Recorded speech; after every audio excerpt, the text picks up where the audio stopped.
Picking up the North 405. It looks like it's clear sailing all the way up to the 118 as I look out the window, Sky 5. And CHP still with him, holding back a little bit. The LAPD air unit still overhead, calling the pursuit. He is pretty good distance ahead of the CHP units now. We're getting information from our news desk that the initial call on this person was for a suspicious person in Chino. That's all that we know at the moment right now, but this has been going on for some time now, Micah. It has. You would assume that he is either familiar with this area or familiar with the area from which he came in the Inland Empire. But either way, he seems to want to bide his time now in the valley of Studio City, Encino, Sherman Oaks. We've seen him spend a lot of time on surface streets after coming all the way from Chino, westbound on the 210 through Pasadena. And now he seems to want to stay on surface streets, which raises the stakes and raises the danger level exponentially for pedestrians and the motoring public as well. Of course, when you're on the freeway, everyone's going in the same direction and you don't have cross traffic, so a lot of the danger is eliminated. But again, the playbook changes for the CHP or any lead agency when they switch from a freeway to a surface street. A lot of things you can't do on the freeway, especially when there's a lot of traffic. Where this guy's going, we have no idea, but now he's on the wrong side of the road, seemingly wanting to stay on surface streets, which opens up the possibility for a pit maneuver, spike strips. There are options for authorities, at a relatively low speed versus what you would deal with on the freeway, where time is on the officer's side and they faster now. I think we're on either Riverside or Magnolia. It's a little hard to tell here, but this vehicle, that also makes sense why they wouldn't have as much information possibly on the driver and where he or she is going, because it's perhaps possibly a stolen vehicle. So they can't definitely track down the license plate to a location where this person may be headed. And forgery could mean trying to pass a bad check or something like that. Something like that, or a credit card, perhaps. Yeah.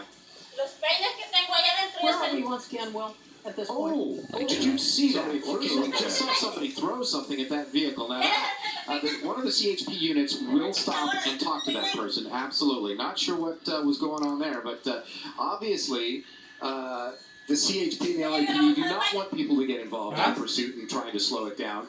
That person will probably be in some trouble with the CHP. What street are we on again? It looks like we are following Magnolia, headed eastbound on Magnolia, getting away from Kester. And this is one of those situations. Sometimes we see when pursuits go around in circles in the same area, people are able actually to predict where it's going to go, and they decide to get involved in some way, and not always a good thing. Not a good thing. But that brings up a really good point about people getting involved. A lot of times when he comes up to an intersection or something and gets pinned in behind a bunch of cars, you wonder, well, why don't the cars in front of him simply not move through the intersection? Then you've got him pinned between you and a CHP vehicle behind, but that's not a smart move either. He threw was enough to bump that mirror out of place, and he did want to correct it. I guess he wants to keep an eye on those officers behind him. I can tell you don't need the mirror for that. They're going to stay there. Back over by the mall again, making that wide turn. We're going to be working our way back over to Ventura Boulevard. Amazingly light traffic for him. We got to go back underneath the freeway again. Hazelton up. You know what? Oh, come on. He's going into the parking garage. So this is going to be the end of it for us for a little bit. I can guarantee you that. We're going to keep a little bit of a wider shot.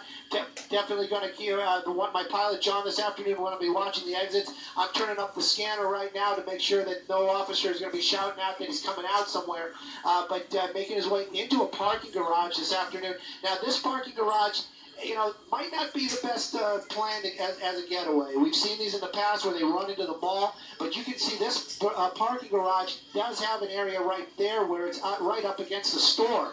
But with the officers right behind him like that, he's not going to get that few moments to ditch the vehicle and run inside. So keeping an eye on it for sure, listening to the scanner. And we're going to see if this guy comes out. I know that parking garage pretty well too, and it's pretty close. It gets pretty jammed inside, that's for sure. And he does have an opening on the other side, but I can't imagine that the officers are going to let that continue. Yep, because went right out. He went right out. Right out the other side. There.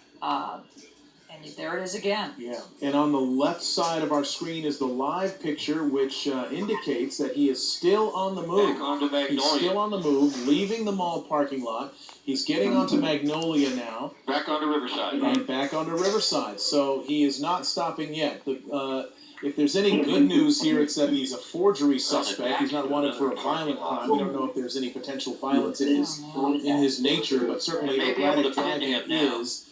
And as we see him here, this is a parking lot. I believe there's a Toys R Us there. There's going to be a lot of pedestrian traffic through here. There's a bank. Oh boy, he's getting pinned in here. And he's It does look like it's a single male occupant though at this point. looking at the floor on it. Yeah. Well, thank goodness he left that mall parking lot. That was a very scary situation. What could have happened there with him? All right, Riverside at Woodman. Now he's going dead on against a CHP vehicle there. There's a pedestrian out there that's waving at him. More pedestrians crossing the street. This is getting much more erratic. He is southbound on Woodman now.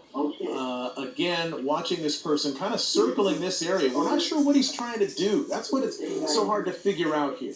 Tell you traffic ahead right now. He's got what he got, but it's going to get a little bit tighter here shortly. Now, which direction is he heading on Ventura Boulevard? I should say, what's the next Westbound. community? Westbound? Westbound. We're definitely westbound on Ventura Boulevard. Going to get a little bit wider so you can see he's going against traffic again right there. You got some people running out of the way. These are the areas when it gets that kind of tight, especially those parking areas, like over when he was over by the mall. You just don't want to, see anybody walking that's not sure what's going on. Look at that California Highway Patrol. What's he doing right there? Getting very close. He's got a lot of traffic at him, but this guy's got a lot of places to go. And there you go. Yeah. That's it. I'm And he's just got going to his put my hand up hands in the air. and it's coming to an end. There we go. Yeah, and just doing what he needs to do right there. California Highway Patrol, they're out there in force. I'll get you the, obviously, just north of Ventura Boulevard, but he's, and they're actually saying he's just south of Moore Park.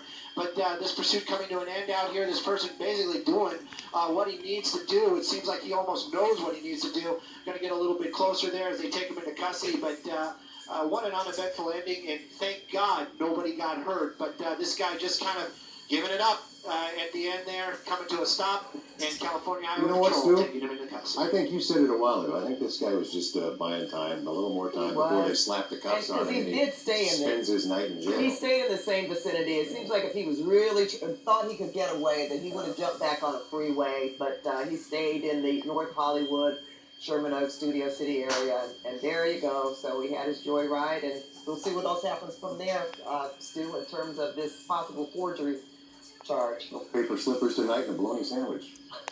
If that, right? Yeah, exactly. All right, but we're glad that this ended with